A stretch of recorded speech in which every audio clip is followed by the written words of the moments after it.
Welcome in the latest episode of that SEC podcast. I'm your host, Michael Braden. Go by SEC Mike on Twitter. And hey, flying solo for just this little intro here because we've got friend of the show, Nathan King from Auburn Undercover. Really great interview that we're going to jump to here in just a second. Talk about all the momentum Hugh Freeze has got building there on the Plains in just his short time here as Auburn's head coach. But, hey, we had some exciting news.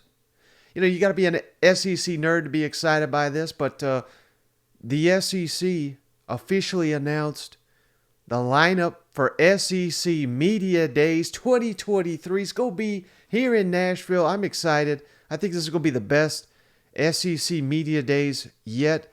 Cousin Shane and I made the trek down to Atlanta for the last one. We will be here in Nashville covering this one as long as the SEC lets us in the door. So I can't wait for it. And of course, the event Monday, July 17th, that's when it starts, runs through Thursday, July 20th. So I'll get to the list here in just a second, breaking it down day by day.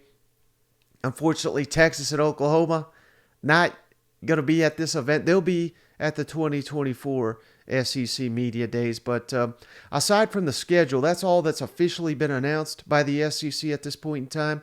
I'm not 100% sure if there's going to be, like they were planning to do, like a big event where they welcome the fans. But it's a no-brainer to get that done. And even, Shane and I were trying to get some things working behind the scenes. Maybe we could have our own little fan event here in Nashville, the great city. It's a great city for tourism, as most of you probably know. And maybe if you never made the trip to Nashville, it's an excuse to come, bring the family down for SEC Media Days 2023. And we'll just run down the list real quick. Shane, we'll be back on the next episode. We're going to go a little bit deeper on all this SEC Media Days while it's slow. But the event kicks off Monday, July 17th, with Brian Kelly, LSU head coach, Eli Drinkowitz, Missouri coach, and Jimbo Fisher, fast-talking Jimbo, down there at Texas A&M. So we got, a nice little warm-up here.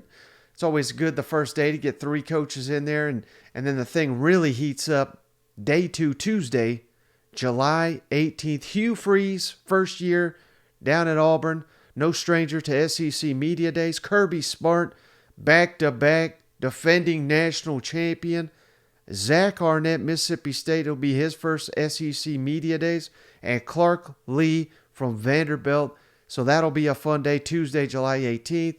Then Wednesday, July 19th, we'll have Nick Saban for Alabama. Of course, that'll be great. Sam Pittman, Arkansas. He's always a good quote. Can't wait for that one. Billy Napier down there at Florida, and Mark Stoops, Kentucky, which means Thursday, already seeing the reaction. Save the best for the last.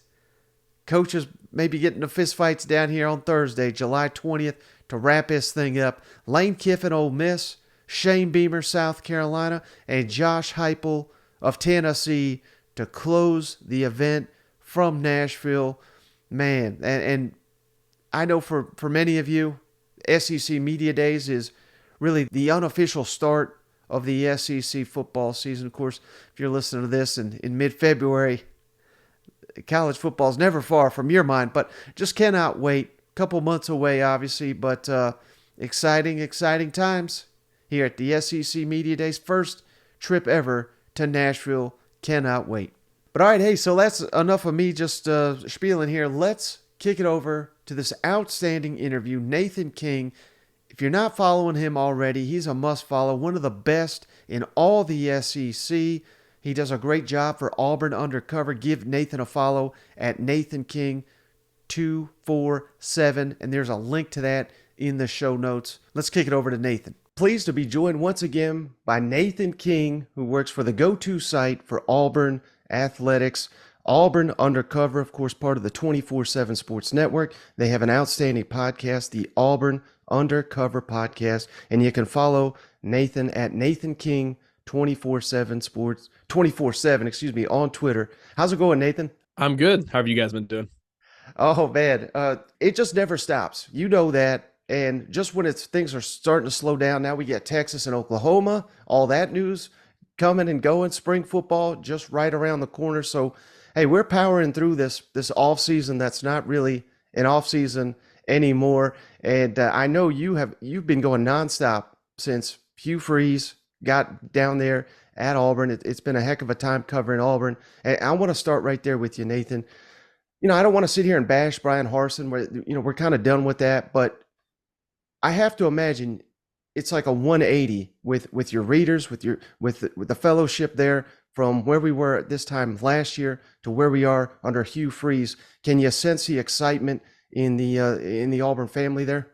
Yeah, absolutely. Like you said, you might not be done, or you might be finished bashing Brian Harsin. There's a lot of Auburn fans who aren't anywhere near done with that. I mean, there are some things that Freeze has done here in the first couple months that have certainly been impressive, but they also make you wonder in certain areas what was this previous staff doing?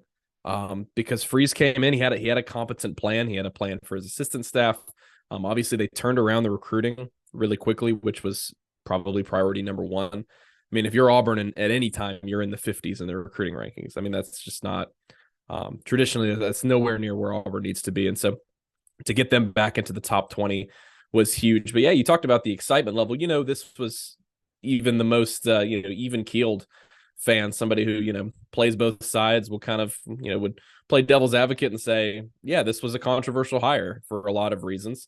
The AD John Cohen has recognized that, and obviously Hugh Freeze would be the first one to mention that he's of course made some mistakes, and it's the reason he was out of the SEC for a long time. But I think there was a portion of fans that maybe have been won back over a little bit because Freeze's message when he got started was, just give me a chance, just keep an open mind toward who I am, and also what I could bring to the table in terms of what I can do to help this program. And so far, again, it's been nothing like that's gonna absolutely knock your socks off and say, wow, this team's gonna win a national title in the next couple years. But to steer Auburn back to that feeling like, okay, back to the middle of the pack in the SEC, projecting forward the next 2 or 3 years, they can start to get up to that upper tier of the West where they're used to being. It's just such a difference from where they were previously. And so, even if this is sort of the average for Auburn, even if he is sort of steering them toward where they need to be, in terms of an average, maybe in terms of even a baseline, it's just such a huge accomplishment because of how far they tanked under Brian Harsin. So, yeah, I mean, I think I saw this week win total 7.5 for them in year one under Freeze. I mean, that's crazy when you think about how depleted this roster was at the end of last season. And just how bad things looked. So, so far, so good. It's very difficult to find areas where Hugh Freeze has not had success since he started at Auburn. Yeah, and I swear, last time I'll mention Harsin, you guys also have a YouTube channel at Auburn Undercover, and you guys put out, I think it's titled like Brian Harsin Recruiting Horror Stories, and I know that thing got like 40,000 views within like 48 hours. So go check that out if you haven't already. I mean, that's just tremendous content. But you mentioned the recruiting; they're killing it. I wanted to start, like you said. I mean, they were in the 50s. They finished number 17, and I understand that that's not going to win you an SEC title or anything. But considering how far they came, that's where it's far more impressive. And they've already got a jump start on the next recruiting class. What can you tell us about four-star quarterback Walker White? Number one prospect from Arkansas. They beat out Clemson. And listening to your show, I mean, Auburn was not really even in the mix for Walker White until Hugh Freeze got there, and now he's an Auburn commit. How big of a momentum push could that be for the upcoming recruiting class? Yeah, it's always good to get a quarterback, especially early on.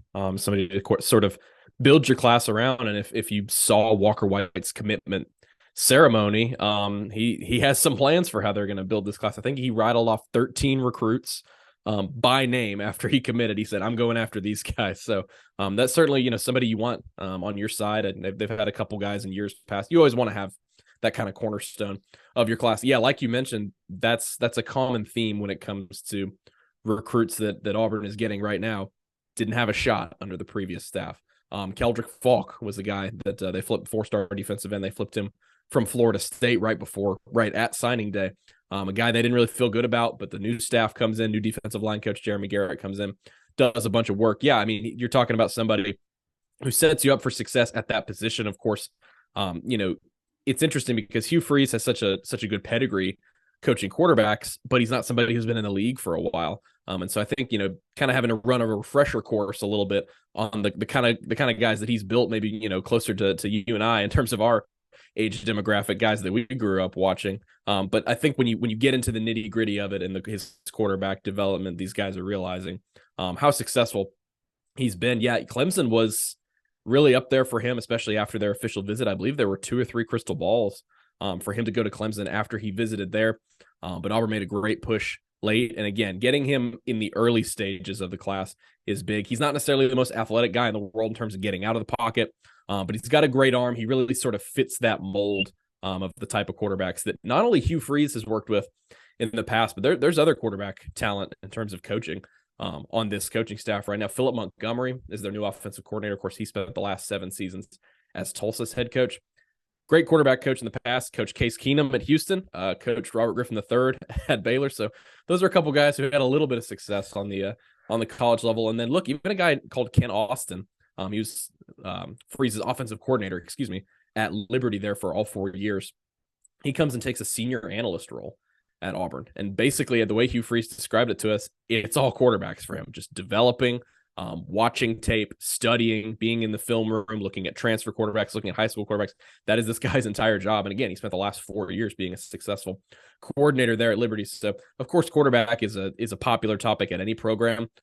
Auburn's quarterback play this past season left a lot to be desired. And so, again, like we talked about for a lot of other boxes that Hugh Freeze has checked so far, making you feel more confident about the future of the quarterback position has certainly been one of them in terms of this exact season, this upcoming season. We'll see what they do after spring practice. Got to think they'll probably go after a transfer quarterback in that window as well after spring practice ends. Right. And so obviously Hugh Freeze in his past success in the SEC, already having success on the recruiting trail.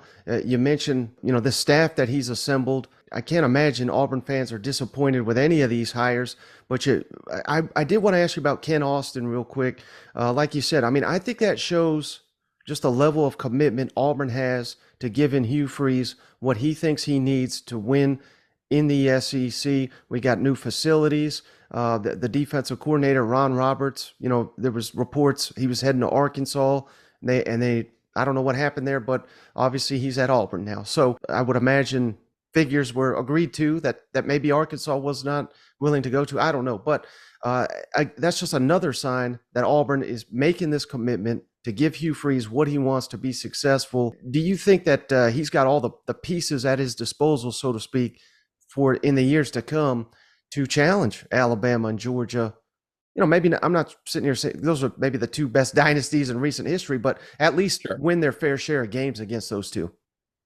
Sure. If you're just talking about resources and opportunities, absolutely. And any coach that was going to come in here and take this job after Brian Harsin was fired was going to have those opportunities. Part of that is, like you mentioned, the facility.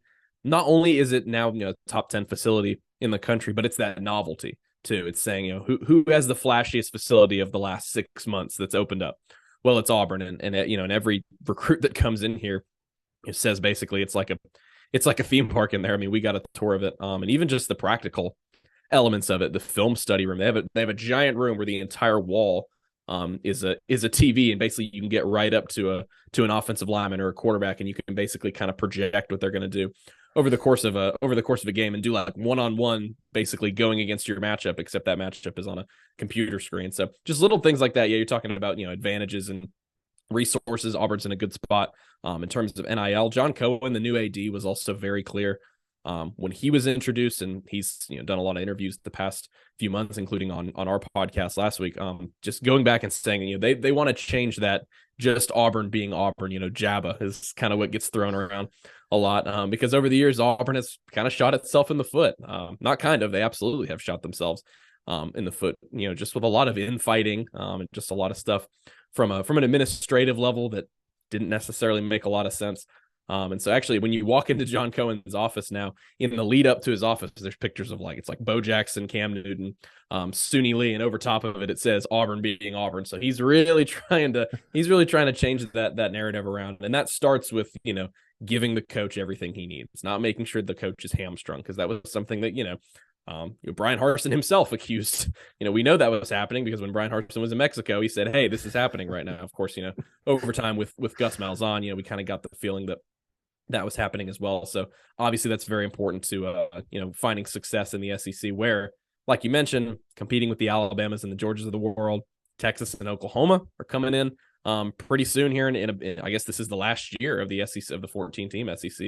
And then after that, they'll be coming in. So the challenges are only going to get bigger for Hugh Freeze. But again, it's all about right now just feeling like Auburn's in a competent spot. That's the number one thing I think the fan base can ask for at the moment. You throw the facilities on top of it. You throw the NIL on top of it. You throw an experienced coaching staff on top of it. I think they've really kind of gotten everything they could ask for so far from Hugh Freeze. And, again, like I mentioned, the win total for next year, the facility moving forward, the way that they're recruiting, just a lot of positive momentum right now, not only for this season, but the next couple years. Right. And in today's modern college football, Nathan, I mean, in years past, you'd make a hire like Hugh Freeze, you'd say, okay, in year 3, maybe year 4, that's when we really need to start competing. But the transfer portal has allowed programs like LSU, Tennessee to make that transition much, much quicker. I'm already getting Auburn fans saying, hey, can we win 10 games next year? And I'm like, whoa, let's pump the brakes a little bit. But they have been crushing it in the transfer portal. You alluded to, we may add another quarterback in the second portal period after spring. But, where Auburn really, really needed some help was on the line of scrimmage. And they've done that on the defensive side of the ball. Justin Rogers, maybe the top defensive lineman from Kentucky that was in the portal. Dylan Wade, the tackle from Tulsa. Gunnar Britton from Western Kentucky. Avery Jones from Eastern Carolina. I mean, all these guys could potentially be plug and play. How well do you think Auburn has addressed deficiencies on that roster in the transfer portal? Yeah, certainly up there with some of the best in the country. I believe Colorado has obviously done a great job. Florida State, USC, and then Auburn. I think those have been the 4 heavy hitters. LSU, I believe, has done a good job this cycle as well. But Auburn was in the top 5 of the 24/7 transfer rankings pretty much throughout the cycle. And once they started hitting on those guys that you mentioned, they definitely solidified their spot there. It's funny, people kind of talked about, and Auburn was going to have high-level quarterbacks on campus. They got Devin Leary in for a visit. He obviously ends up going to Kentucky. The Grayson McCall thing, we'll see if that has fizzled out completely. Of course, it has to do with some academics. We'll see what ends up happening there. He obviously pulled out of the transfer portal. They had a couple of quarterbacks on campus that kind of got you excited, but none of them really worked out. And people thought back then, okay, well, what they're trying to do is, Freeze is trying to land a high-profile quarterback. You get like a Devin Leary in here, and then the rest of the transfers will come. They'll want to play with that guy. They're kind of showing you can. There's multiple ways to do this thing. They're kind of doing it the opposite now. They've set up such a great baseline for a quarterback to come in. You're saying, hey, we added a 6'6" receiver who was a 1,000-yard receiver a couple years ago with your new receivers coach in Nick Martiner when they were together at Cincinnati. We added 3 of the top 10 offensive linemen in terms of regardless of position in the 24/7 transfer rankings. By the way, I think all 3 of those guys are probably plug and play starters right now, just because as well as anybody, offensive line was and has been for the past 4 or 5 years a massive issue for Auburn. They lose 6 guys on the offensive line with starting experience, but could they possibly even be better next year? Because it's just like returning experience. If you're returning a bunch of guys who aren't that good, what does that necessarily mean? Well, Auburn was losing a bunch of guys on the offensive line, but they weren't necessarily the best in the SEC when they were here. So in terms of a transfer portal grade so far for Auburn, absolutely, it's been an A for Hugh Freeze. And the quarterback, again, it's so interesting now that the quarterback just sort of seems like the cherry on top. And I think a lot of Auburn fans have sort of talked themselves into saying, well, let's just see what they've got going on with this room, because that's what Hugh Freeze has said. You're talking about Robbie Ashford, talking about TJ Finley, talking about Holden Gariner, which, by the way, maybe Auburn fans should still be excited about him. They were excited about him a year ago when he was a 4-star. He's still got that same talent. Maybe he can develop into a good player. But look, Hugh Freeze has said, I haven't coached these guys a lick. I have only watched them on tape, and that's kind of unfair to judge them based off of that. So But he's been honest, saying it's a room that needs to grow up. If they want to be an SEC starting quarterback, they certainly have to take it to another level in spring ball. And so I think you're probably going to see a situation where I'd be shocked, just because there's not a ton on the market of like high level superstar quarterback. Caleb Williams, you can't just find him around the corner. And so probably going to add, I would imagine, after the spring, somebody who can come in and compete. Not necessarily going to be like a Spencer Sanders. I should have mentioned him as well. Auburn was in the mix for him. It's not going to be one of those kinds of guys, but it's going to be somebody where, I'm assuming Robbie Ashford is still going to have the hold on that number one spot. Exiting the spring, it's somebody where you'll say, okay, I think he could really give Robbie Ashford a run for his money. At the same time, if Robbie Ashford takes a couple steps forward, then you could easily see a situation where he's a starter. So really, when you look at next season, quarterback is Robbie Ashford, QBR. Everything that Auburn had last year was the worst in the SEC. But the way they're looking at it right now is honestly, Freeze is like, we'll figure it out. We'll see what we got going on right now, and we'll get the guys we can. But they're more worried about, like you mentioned, lines of scrimmage. That was really where the rebuild needed to happen. And you mentioned Justin Rogers there at nose tackle coming over from Kentucky. Probably another guy you're going to slot in immediately as a starter there in the middle of the defense. So transfer portal, they cleaned up. I should have mentioned that a little bit more at the start in terms of one of the positives that Auburn fans have been so excited about the past couple of months. Do you have any idea what this defense is going to look like under Ron Roberts? I know they bring back literally everybody in the secondary, and they've got some talent to work with. But I don't follow Baylor, but apparently it was disappointing last year, but they were incredible the year before. Have you been given any indication of what this Auburn defense is going to look like under Ron Roberts? Sure. Well, for starters, it'll be a base 3-4. But we talked to Ron Roberts a couple of weeks ago, and as you know, everything's multiple these days. You can have a base formation, but depending on who you're playing from game to game, even from drive to drive, obviously some of that is going to have to change a little bit. It starts with the secondary, like you mentioned. When you say they bring everybody back, you're not exaggerating. It is every single player who played a snap in Auburn's secondary is coming back next season. Wasn't the best unit in the world, but I think they were top 5 in the SEC in opposing passer rating. And so did a decent job there. You got both of your starting corners back, DJ James and Nehemiah Pritchett. They both could have gone to the league. DJ James, I think, was 3rd, 4th, 5th round range. Pritchett probably would have been a day 3 pick, but still a guy who's super fast, might be the fastest guy on the roster, had sort of a high ceiling in that regard. So that's absolutely massive. Talking to Crime Dog Wesley McGriff a couple weeks ago and Zach Etheridge, they're going to kind of go.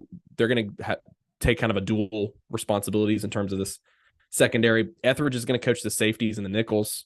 McGriff is going to coach the corners, but that's all going to kind of blend together. And so I think that's really where it starts. I think Auburn could have a top 3 secondary in the entire SEC this season, and they're really going to need to, because you talk about everywhere else, that front 7, losing Owen Papo, no small thing. No, he had some injury troubles. That's still a 4-year starter. That's still a 2-time team captain. That's somebody you're going to miss a lot. And then you lose your top 3 defensive linemen. We were just talking about offensive line, where you're losing guys who didn't have the best production. You're losing 3 defensive linemen that had very, very good production. Derek Hall, we talked about him on this show before. One of the best pass rushers in the league the past couple of years. Eku Leota probably would have been one of the better pass rushers in the league if he hadn't dealt with an injury this season. And then Colby Wooden was one of the most versatile defensive linemen in the SEC. So I know they got a few guys in the transfer portal, but those guys are not going to be easy to replace. Got a couple linebackers in the transfer portal as well. It's still going to be difficult. That room doesn't have a lot of experience. I'm not even sure who the best player in the linebacking core would be right now. Cam Riley returns as a starter, but he wasn't necessarily overly consistent last season. So the biggest thing, if you're talking about, goals for this defense, that Ron Roberts harped on was havoc rate. That's something that he and his staff really harped on at Baylor. Their 3 years there, what percentage of plays are we creating a sack, creating a tackle for loss, creating a quarterback pressure, or creating a pass breakup? And I believe you talked about that year at Baylor, 2021, they won the Big 12 title with one of the best defenses in the country. I think you said their havoc rate was like 27%. So more than 1/4 of their defensive plays, they're doing something to cause havoc on the opponent. Came down a little bit last year. It's funny. I think a lot of people kind of considered the defense at Baylor to be kind of a scapegoat for some of their shortcomings last year. I believe it was still a top 60 defense in the country, and they lost a lot of NFL players off that 2021 defense. So Roberts had a lot of success there. It wasn't like they were necessarily, running him off with pitchforks. I mean, they still had a pretty decent defense there in 2022. So the biggest thing is you've got another guy in there that I think is a good fit for Auburn and a good fit for what they like to do over the years, because it's another veteran defensive coordinator. Talking about Kevin Steele, who's now at Alabama. Auburn had so much success with him. He was a veteran guy. He knew what he liked to do. He relied a lot on his position coaches, and he relied a lot on creating havoc. And that's exactly what Ron Roberts likes to do. Very different schemes, but just in terms of, thinking about how you're going to be successful on defense, I think they have some similarities. So, again, going to start with the secondary. Auburn needs to get back to being a top 25 defense nationally. When they were succeeding under Malzahn, it was because they were playing really good defense under Kevin Steele. They had NFL draft picks. Is this the year they do that? Maybe, maybe not. I still think they can get to a bowl game without having an elite defense. But they've got a bunch of exciting young players there, and they're recruiting really well. That over the next few years, like you mentioned, to get back to competing with Alabama, get back to competing with Georgia, you're going to need to have a top 20, top 25 defense. And I think they're off to a good start in terms of doing that. I still have a lot of questions about the front seven. And so it'll be interesting to see in spring practice kind of where those get answered and who steps up at those positions. And when the staff has an overhaul like it has this offseason on the Plains, they kept Cadillac. I mean, that was like a no-brainer. I think fans cared more about that than who was the, once the head coach, that was immediate. Okay, is Cadillac staying? They got Cadillac to stay. He's probably going to be a future head coach, probably in the near future. He did so well last season. And they kept Zach Etheridge, who one of the best recruiters in the country. We just went down all the returners they got, so they'll keep some continuity there. How big are those returns for a new staff to kind of have at least some continuity from last season? Yeah, and also a guy that you can throw in there is Wesley McGriff, veteran, been doing this for 20 plus years. This is his third different stint at Auburn. He said he still has the same house that he did the first time. Just didn't sell it. I wonder if I'll be interested to talk to him a little bit more later on. I wonder if he just thought maybe I'll be back here at some point. So that's a guy that's got familiarity with the program as well. Marcus Davis played at Auburn. He's Auburn's new receivers coach. He's only been an FBS assistant for 2 years, but it was at Hawaii where they had a top 10 passing offense, and Georgia Southern, they had a top 10 passing offense this year. So he's done a pretty good job in terms of a young coach. But yeah, keeping Cadillac, like you mentioned, complete no-brainer. My buddy Justin Lee of the Opelika Auburn News, he had a joke going when they were doing their coaching search. He said, "It is the easiest goal. There is no goalie in the way. Just kick it and get the point." Whoever the head coach is, your first tweet is shaking hands with Cadillac and saying, like, "Let's ride," or something like that. He's like, easy points. You cannot miss it. And sure enough, is like the day after Freeze got hired, Cadillac's in his office shaking his hand. It's like, you're right. That would have been, I could not believe, I can't imagine if the new coach hadn't kept Cadillac. I mean, you saw the type of reinvigoration they had at the end of last season. They only won, 2 games there, and then they lost to Alabama. They lost to Mississippi State, but just the feeling around the fan base was so much different with him at the helm. And like you mentioned, Cadillac isn't necessarily the most experienced coach in the world, but he impressed the heck out of everybody last year, and would be shocked, if he's not a head coach in the next decade or so, because he did such a good job. And then I'm glad you brought up Zach Etheridge. I think he was a guy who got a lot of credit maybe a year ago when they were doing a really good job on the recruiting trail. Then things kind of fell off, but he has been recruiting his tail off at every single turn. You look at some of these guys they were able to get at the end here to kind of push them back into that top 20 class. Keldrick Falk, the defensive end.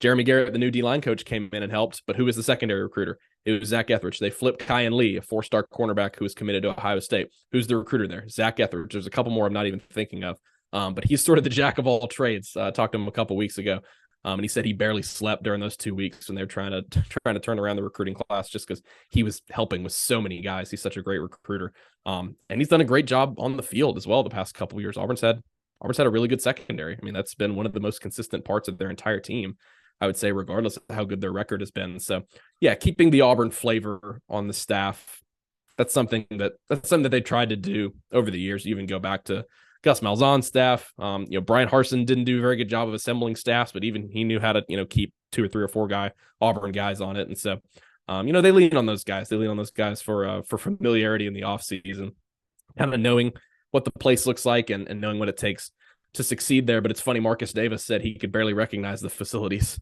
anymore because he played there from 13 to 16. And he said, there's some familiar faces here now, but he was like, man, my locker room didn't look anything like that when I was here. So they're excited about what they can do for their alma mater moving forward. All right, last thing for you, Nathan. I really appreciate all your time. You're going to be asked this probably every interview you do up until the spring meetings when they finalize this SEC schedule. Let's assume it's a 9 game. Let's assume there's 3 permanent rivals. Who are the 3 permanent rivals that you think Auburn should be playing on an annual basis in a 16-team SEC? Yeah, I think if you're, I've seen you go back and forth about this with people. It's been such a fun argument. This offseason, Andy Staples had a great column on it. I think if you don't pay attention to competitive balance, which I know is something people talk about, and you're just talking about the TV product, get Florida back in there. That was a rivalry, I believe, 1927 to 2002. Auburn and Florida played every single year except for the World Wars. And so but me personally, I didn't go to my first Auburn game until like 2014. That's foreign to me. That rivalry, I don't know anything about that. But that used to be the amen corner was Bama, Florida, and Georgia for Auburn. If you're only interested in the TV product, get the Gators back on there for them. Now, if you're doing competitive balance, because I haven't even mentioned it, but we're just assuming Alabama and Georgia. I mean, Right. I don't think you can even think about getting rid. Certainly not Alabama. And I don't think they'd do away with Georgia. Also because Auburn is such an important rival for Georgia as well. It's not just a one-sided thing. Vanderbilt has been very popular. I don't feel like that's fair though to just say, yeah, give Auburn Vanderbilt because they're bad all the time, and Auburn has to play Georgia and Alabama. I think my solution, what I wrote about a few days ago, a good middle ground I think would be Mississippi State. Mississippi State is the second most played Auburn opponent ever, behind Georgia. It's not Alabama. It's not Florida. The second most played opponent in Auburn history is Mississippi State. And I believe their winning percentage is like 64.1 or something like that. It's been an entertaining series of late, and traditionally Auburn has a lot of success there. So if you're talking about, hey, get Auburn some wins to offset playing Georgia and Alabama, but also keep the history, you also keep a team that they're well rooted against, that they've had a lot of history with. I think Mississippi State is some good middle ground. And you're a Tennessee guy, right? I think Vanderbilt probably would make a lot of sense for Tennessee, because if Tennessee keeps Alabama and Georgia, then I think Vandy makes a little bit more sense. Obviously, it makes a lot more sense being an in-state opponent for them than it does for Auburn. So we'll see how it works out. Well, it's funny that we're doing all this and like we don't even know if this is going to be the pod system they go with.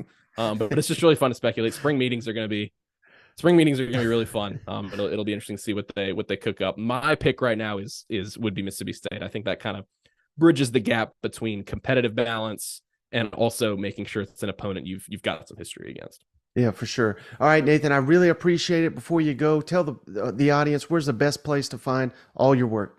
Yeah, for sure. AuburnUndercover.com. We were talking about it before we got rolling. Spring practice for Auburn starts February 27th. So it's a little earlier, I think, than Hugh Freeze would like, because maybe he'd like a little bit of a break. But for us, it's nice because at the end of basketball season, we'll go right into football. So AuburnUndercover.com. You guys can find me on Twitter at NathanKing247. All right, so just will say thanks again, Nathan, for joining the show. Some terrific stuff, some insight into that Auburn program that is seemingly hitting all the right buttons. I know it's early, haven't coached a game yet. Everybody's excited when you're undefeated, but man, they're off to a great start. And with the transfer additions, with the coaching staff they've hired, there's no reason Auburn can't do a 180. Again, I'm trying to pump the brakes with people with the 10 wins and competing for the West. I mean, I don't think many diehard Auburn fans realistically expect that year. One, they do expect that eventually, but there's no reason we can't win 8, maybe even 9 games if everything breaks right, if we get outstanding quarterback play from whoever that is for the Auburn Tigers. It certainly seems like Hugh Freeze has got that program headed in the right direction. And we all know the SEC is not as good with Auburn being at the bottom. We need Auburn competing, making that Iron Bowl special, making the Deep South's oldest rivalry, making that thing competitive, and mucking up the SEC West standing. So, hey, I think it'll come sooner rather than later. And with the guys like Philip Montgomery, we talked about the offensive coordinator. He's been Tulsa's head coach. How quickly he got Tulsa going? Check this out. His first year at Tulsa was number 21 in the country in scoring offense. They were number 94 the year before Philip Montgomery took over the Tulsa program. And in his year 2, they were number 6 in the country in scoring. So that's tough to do at Tulsa, but Philip Montgomery, immediate impact when he was at Tulsa. Let's see if he can do it now at Auburn. He was also at Baylor prior to his time at Tulsa. In the last 2 seasons he was at Baylor, they were number 1 in the country in scoring offense both of those seasons. Ron Roberts, we talked about there with Nathan. I mean, his 2022 defense was not great, but his 2021 defense was. They led the Big 12 in interceptions, turnovers, turnover margin, defensive touchdowns, ranked second in the Big 10 in run defense, scoring defense, pass efficiency defense, and sacks per game. You get numbers like that, Auburn fans will be damn glad to have Ron Roberts there on the Plains engineering that defense. And Auburn fans obviously know all about Cadillac and Zach Etheridge that we talked about with Nathan, keeping that continuity. But speaking of continuity on the staff, there's obviously new coaches to Auburn, but Hugh Freeze also brought a trio of coaches over, well, really 4 if you will, and several more if you want to talk about analysts, but 3 full-time assistants. Josh Aldridge, the linebacker coach, Jeremy Garrett, the defensive line coach, and the tight ends coach, Ben Agamayi. I'm sure I butchered that, but staff continuity, guys that Hugh Freeze is comfortable with, did a good job at Liberty. Now they're working for Hugh Freeze on the Plains. Wesley McGriff, the crime dog. He's been all over the SEC. Got him back on the Plains. And how about the offensive line coach, Jake Thornton? Got him from Ole Miss. Ole Miss was, they led the SEC in rushing last year. They were number 2 in 2021. So, I mean, he did a hell of a job for Ole Miss. And he did a good job recruiting for the Rebels, too. Now he's Auburn's offensive line coach. And then last but not least, Marcus Davis, another coach that Nathan hit on, an Auburn grad. Georgia Southern was, I believe, number 6 in the country in pass offense last season, in his first season as the receivers coach. So you're getting an Auburn man, bringing him back to the family. This is another very, very impressive coaching staff that Hugh Freeze has assembled on the Plains. And again, the commitment is there. The fan base is there. The facilities, one of the best home environments in all the country, not only the SEC. Take my word for it. Auburn is going to be back playing at a high level before you know it. And I can't wait to see it. But hey, that's going to do it for this episode of the show. Like I said, Cousin Shane's scheduled to be back on the next episode. And we're going to do a little deep dive. We're already scheming up ways to make Monday's show entertaining. Talk about all 16 SEC teams. So be on the lookout for that to start your week strong next week. But I do appreciate each and every one of you for hanging out. We'll catch you on the next one.